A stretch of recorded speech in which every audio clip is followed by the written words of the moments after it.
ఓయ్ నిన్నే. ఈ వీడియో నువ్వు చూస్తున్నావని నాకు తెలుసు. ఆ రోజు సింపుల్గా నన్ను వద్దు అనుకొని వెళ్ళిపోయావు కదా, మళ్ళీ నన్ను ఎందుకు అబ్జర్వ్ చేస్తున్నావు?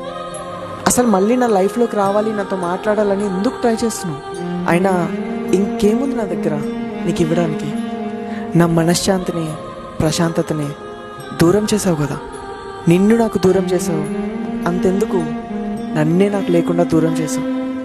ఇంకేముంది నా దగ్గర? ఆస్తులు ఉన్నాయా, అంతస్తులు ఉన్నాయా, ఎప్పటి నుంచో ఖర్చు పెట్టకుండా దాచుకున్న నీ పైన ప్రేమ తప్ప ఇంకేముంది నా దగ్గర? పోనీ నాకు కన్నీళ్ళు కావాలా? నా బాధను చూసి ఆనందపడాలనుకుంటున్నావా? ఈసారి నీకు ఆ ఛాన్స్ కూడా లేదు. ఎందుకంటే లాస్ట్ టైం నువ్వు వెళ్ళిపోయినప్పుడు ఏడ్చి ఆ కన్నీళ్ళు కూడా ఇంకిపోయాయి. So better please you don't come back into my life.